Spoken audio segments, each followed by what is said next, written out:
We're beginning to hear the phrase cultural travel appear more and more right now, but I want to ask a harder question. What do we actually owe the places that we visit?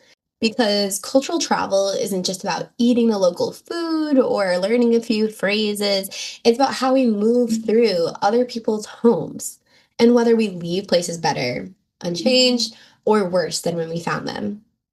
Today's episode is a solo one. No guest, just a real conversation about responsibility, discomfort, and what intentional travel actually demands of us.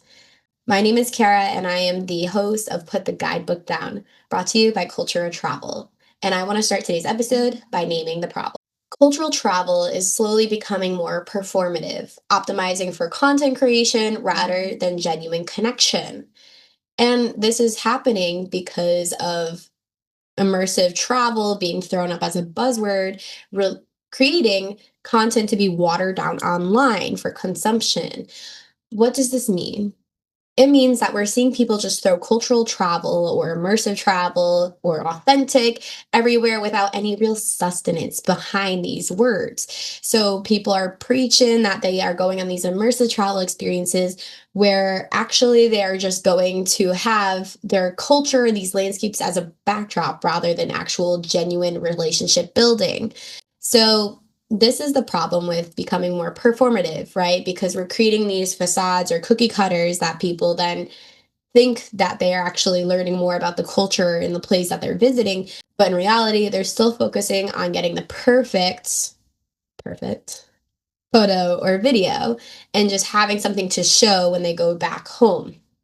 Now, if that's what you're looking for in travel, that could be okay, as long as you're not throwing cultural travel with it, because that's not what you're doing. It goes back into what I said earlier about now authenticity. This is now becoming a big buzzword in the travel industry where people are using the word authentic to get more sales or more people traveling to the destination, but not having any genuine content or credibility to back up that authentic claim. So, one of the problems that comes with this is travelers want that authenticity, but not the accountability. And we saw this in the ecotourism or ecotheatrics episode a couple of episodes ago now. But people are just using the label and just saying that they are going to this destination or this experience on cultural travel because they want to appear that they're doing it authentically, but they're not taking the accountability of what their actions are really doing by supporting a tour or experience or group that makes those labels without actual authentic intentions behind it. In the terms of ecotourism, that was with the companies or agencies throwing ecotourism onto it, but then none of their tour operations or what they do is actually good for the environment, right? So this really comes down to the point of the difference between consuming culture versus participating in it, right? And this goes into the accountability segment because are you just going to this destination to take photos and videos using these experiences as a backdrop for your photos and videos without actually engaging in the experience or trying to learn about what you're witnessing or participating in? That type of content that people focus on the perfect photo and video is what we start to see as rewarding the surface level engagement. You're creating that facade. It may not be genuine, and you're not learning about anything and potentially adding your own opinion or viewpoints on that experience without you actually having done any participation in that experience. So, while people may have good intentions behind what they're doing in their posts and videos or being a traveler in general, it doesn't necessarily equal good impact. And this is why we're seeing more of ethical tourism and travel coming up into discussion in the travel forums, is because people are going to these destinations, they're taking videos, photos, but they're not necessarily taking into consideration what the impact is that they're leaving by participating with that tour agency or by going to that destination, by taking all those photos or videos. It's starting to create this cultural travel vibe, but that's not what cultural travel is. So then, what is it? I've talked a little bit about what is cultural travel in some of our initial episodes for this podcast. And it's all over Cultural Travel's website because this is what is at the core of cultural travel is authentic cultural travel and being immersed into the culture genuinely with good impact. Now, for the sake of this episode, we'll define the three pillars of responsible cultural travel. It's with the first one being preparation, the second pillar being presence, and the third one being participation. Now, talking about preparation, this one's kind of easy and straightforward, right? So it's talking about what you have to do before you arrive to your destination in that country you're visiting or maybe moving to. So, what responsibility of as a traveler do we have before we arrive? And this really comes into not don't think of it as homework, but just educating yourself, right? So learning about the history or maybe the power dynamics, cultural norms, etc., that are still relevant in the country today. And then learning what you need on the safety component or also just language phrases to get around, but ultimately to educate yourself so you know where you're going and you can fit into it as much as possible. Now, this is a personal, maybe a hot take, but being a tourist doesn't give you the excuse to say, I didn't know, or to just be like, well, I'm going to be sticking out anyways. Why do I need to make an effort? I'm only going there for a short period of time. This is literally the problem. And this is why we have this discussion around cultural travel. Saying you didn't know or not doing your education before is no longer just neutral. It could be leading into that harmful impact that you could potentially leave when visiting a destination. It all ties down into the respect, right? And learning the context about the place you're visiting, because this is what matters rather than thinking about where you need to take your Instagram photo spots. You came there for a reason. Maybe some people just think about the photos and videos, but most people go there to learn something new and they come back as a changed traveler, more open minded, right? Now, part of that is actually learning while you're there, but a lot of the work comes with the preparation to help maximize your experience there and to really leave with knowledge. Whenever I am starting to plan for a trip, I always have this itinerary in the back of my mind with the room for the spontaneity, as we've discussed in the past. But I also have a whole section of my travel planning dedicated to educating myself on the culture of the place that I'm visiting, as well as the destinations that I'm going to try to visit. So I literally have a section on terms of cultural greetings and then what aspects of local items or art is known to the region. This is tying more into the souvenirs just because I collect art. But this helps with giving understanding towards the history then. So what type of historical events happen there and what are some of the local recent news and how do different people feel about that? So you have more sensitivity when going there because people are going to ask your for your opinion, not just on your own local politics, but then also on maybe what's happening in their region. So learning about the people, what's happening locally will help prepare you to learn more about not just the past, but the place you're in. The second pillar is presence. So what does it mean to truly be present in a place? Everyone who's listened to my episodes in the past knows the first thing I say is put the phone down, right? Look up and see where you are. Engage with your five senses and really take in the place you're in. You spent all this money and time to get over here to that place. Why don't you want to look at it? Your text can wait, most likely. Put it down and start to enjoy the sights, the smells, the different languages going on around you. I believe that being truly present in a place is when you start to forget about what's happening at home that you left at home, right? So you're not thinking about work, you're just thinking about trying to take in everything that you're seeing at once. That's where I think presence is. Now, everyone knows that I like to talk more about language and the perks of learning the local language. The language barrier actually improves this presence, right? Because tuning into the sights and the sounds, so hearing the different language going on around you, helps you stay more in tune with your place you're in, so you're more aware of where you are and more ready to absorb content just because your brain is getting more triggers, keeping it alert and ready to absorb information just because you're trying to process these unknown sounds.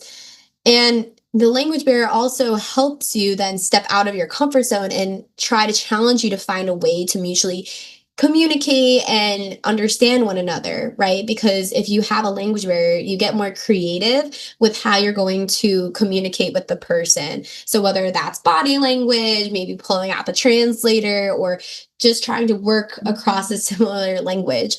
I know in some of my destinations with my friends, we have multilingual people. Myself, I'm multilingual. And when we go to a destination, we may not speak the local language, but then we play this game with the locals and we try to figure out which one of us can find a mutual common language. So we go through all the languages I know, all the ones my friends know, and eventually we end up finding some kind of language that we have in common, which is the beauty of language learning, let me tell you. But that helps you then create more facilitation and communication and understanding between the people in the local community, but then also with the place that you're in. Where does this also help? Listening causes you to pay attention so you're not so focused on documenting. So, not trying to get those perfect photos, perfect videos, because you're really just listening to the place you're in and you're tuning into your observation skills. So, you're noticing the different type of birds that are flying in the sky. Maybe you looked up and there was a peacock in the tree. True story. Maybe you're seeing how people are paying for their bill in the restaurant or how they eat the food, as we talked about before. You have to learn to be okay with discomfort and the slowness because that's where you're really going to learn and truly immerse into the cultural travel. Now, talking about observation leads into the third pillar of participation. Now, it's important to think that maybe participation is welcome in some scenarios and when it's better to just be the observer, right? So, being in a cultural experience or witnessing a ritual doesn't mean that you need to actively participate if one, you didn't do your preparation and research, so you don't know what you're attending. And second, to not disrupt the ceremony by trying to capture the perfect photo or video. In these instances, it's better to just be the observer. Now, of course, there's going to be situations where you're encouraged participation, or maybe you need to become the active participant or leader when trying to navigate directions or face the language barrier. It's all about recognizing those situational differences and then taking a step back to think about the intention behind what you're trying to do or accomplish. So, for some points to reflect on when it comes to the participation, right? Knowing when to say no to experiences that may feel extra active or maybe not genuine, maybe unsafe, just turning into that local gut, just tuning into that local gut. Why do I keep saying feeling your gut intuition about what you feel in the proposal, like whether or not you should go with that person you just met to the restaurant or whether you should go off into this bar. It's all about taking in the context of where you are based on the knowledge you have from your previous research, what you've heard while you've been there, and then how you feel, right? Now, sometimes this even comes into local guides, right? Sometimes it's best to let them lead, even if it's inconvenient. They're taking you the long route. They have the local knowledge, right? That's why you hired them. But then sometimes you need to, again, tune into your gut intuition. Does this feel right? Does it feel safe? Am I enjoying this? That's when maybe your participation needs to come into play and you need to be your own advocate for things. But I really want to go back to the emphasis of participation. You don't always have to be the active participant. You can be the observer. This is something that I've had to learn through my own travels. I am a big extrovert, as people know, and I really like to get involved and participate in the local events, but this can be socially draining. It can take a lot of time, effort, and sometimes it's not your time to be at the center of attention. So that's when you need to take a step back and just think that you're actually going to learn more and experience more by just observing. But here's the part that we don't talk about enough. True cultural travel will make you uncomfortable, and that's the point of it all. Many people, when they go on their travel, they resist the discomfort or that feeling of this is not exactly what I was looking for. If this can occur because maybe you're a new traveler and you had a very set itinerary that you thought you were going to follow, and then maybe your flight got delayed or someone got sick, and this can lead you to missing things on your itinerary, and you get a little bit discomfort with that. This can also come from just the fact that maybe not everything's going as planned, or maybe you're not hitting all of the spots that you wanted to, and you have that feeling of discomfort and not feeling fulfilled in your trip. That's okay. Some people may feel that everything needs to go perfect in order for it to be a successful trip. And that's part of the learning curve when it comes to cultural travel, because the real essence of cultural travel is when you lean into that discomfort and embrace the fact that things are going wrong or not as you planned it to be. That's what I had to learn in my initial travel. I had the set itineraries, and when something didn't go as I planned, I kind of got upset. But as I learned after moving abroad, is that those tend to be the best moments and the ones that you will remember the most.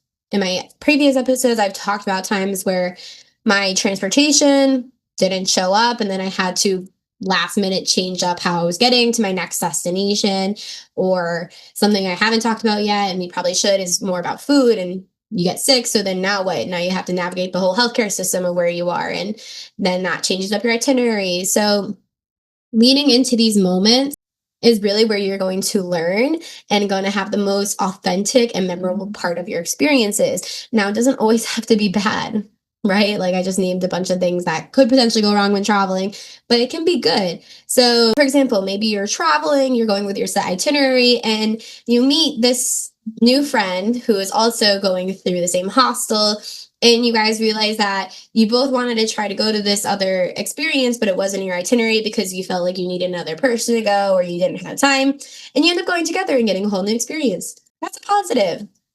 There's many other opportunities of where this discomfort can really actually be something good, and why you should lean into the discomfort. That's really where the growth happens. So if you're facing the discomfort, check yourself, make sure you feel safe, try to understand why you're feeling the discomfort, and see if you can maybe lean into that and leverage that to get more immersive into your travel. Now, another one that I need to kind of clear the air on is when you're not understood, praised, or welcomed immediately, right? So sometimes I got to put it out there. People feel that when they go to a country that they should be special because they're the foreigner, and that they should be getting all this excellent treatment because of that, because especially they're tourists, so entitlement, we'll call it. But sometimes on the flip side, you can be seen as foreign and therefore not special. So what does this all mean? Because this can also feed into that discomfort feeling, right? You are not everyone's priority, right? They have their day to day lives. You're the priority of the tour guide or the people you're with, but you are not the number one priority of where you're visiting. So you have to learn, again, that's where the preparation comes in, and just being able to assimilate and immerse into the local culture is starting to get into the day to day. Now, you'll have an outsider view of being able to observe what's happening around you in your surroundings, which can be a really cool experience. If you want just to be the observer, if you want to be the active participant, then jumping into that day to day will help you understand more about the place you're visiting. But the world does not revolve around you. So don't have these expectations that just because you are a foreigner, that you are going to be special and getting special treatment, right? So let go of your control with that, let go of things that go wrong and your expectations sometimes, because that's where you're going to grow and really immerse into your experiences. Now, for me, I've had that experience where you show up and people just don't really care that you're there. They're just like, okay, cool, another person visiting. we're just going to keep going about our day. I've had the other side where, because I was visiting an area where maybe there was not a lot of people who looked like me, that I became the center of attention. And there's a lot of jokes about this where people visit the Taj Mahal and you end up getting more attention than the Taj Mahal just because you don't look like someone that they've ever interacted with. So then they want to take photos and videos of you or with you. And that can also be overwhelming and not very comfortable. So that's where you start to see yourself change and how you approach different situations and how you overcome that discomfort. And that's really where you see your growth, and you come back home and you have this new open-mindedness and experiences that have helped you change in a positive way. So what does it mean for how we travel going forward, right? So we're not trying to create this vibe of cultural travel where it loses the authenticity and the accountability. This is where Put the Guidebook Down was started as a podcast, and also Culture of Travel. We want to encourage people to become a traveler that immerses in authentic cultural experiences, that they are there with the good intention to actually learn about their places that they're in, the people, the language, the food, all of that good stuff, rather than just consuming it for their own benefit, using the culture as a backdrop to get more Instagram followers. We are not interested in promoting that behavior or that type of vibe with it. Culture of travel is challenging this mainstream travel culture because we want you to actually put the phone down and to look up and engage with the place you're in. We want you to learn about where you are, so then you grow as a person and leave with more knowledge and a better sense of who you are than when you left. And recognizing that this might put you in this weird middle zone, as we've talked about in our previous episode, of you not being the exact same person that you were before you left, and you're never fully going to fit in with the local culture if you move abroad. But you now have this middle where all these other authentic cultural travelers exist, because they have learned about the places that they've traveled to, they have adopted some local customs, cultures, languages, etc., and tied that into their own day-to-day. Because of this, they also have relationships and friendships across the seas, the countries, because then they're able, which is a testament to how deep their cultural travel went. This is what we strive with both the podcasts and the companies, because you therefore are learning and leaving a positive impact documentation of the place you were in, and therefore helping with the culture and language preservation. So not leaving a trace of that track you took in the country, but instead leaving it untouched, real, and genuine. Most importantly, we want you to be curious, even if it's just a one trip, right? We still want that to feed your curiosity, and we want travel to be a way that you seek to understand people and not escape them. Cultural travel isn't about doing everything right. It's about being willing to do things differently, leaning into that discomfort. It asks us to slow down, to listen longer, and to accept that we are guests in most of the world. If this episode made you pause, question, or reflect, that's the point. I told you, this was going to be a little bit deeper of an episode. If you're navigating what intentional travel looks like for you, I'd love to hear from you. You can send us a message on our Substack, or to Culture of Travel on our website or social channels, or even just share this episode with someone who travels and wants to maybe travel more thoughtfully or deeply. Until next time, put the guidebook down, step into the space, and try to travel more deeper, more meaningfully. Thank you.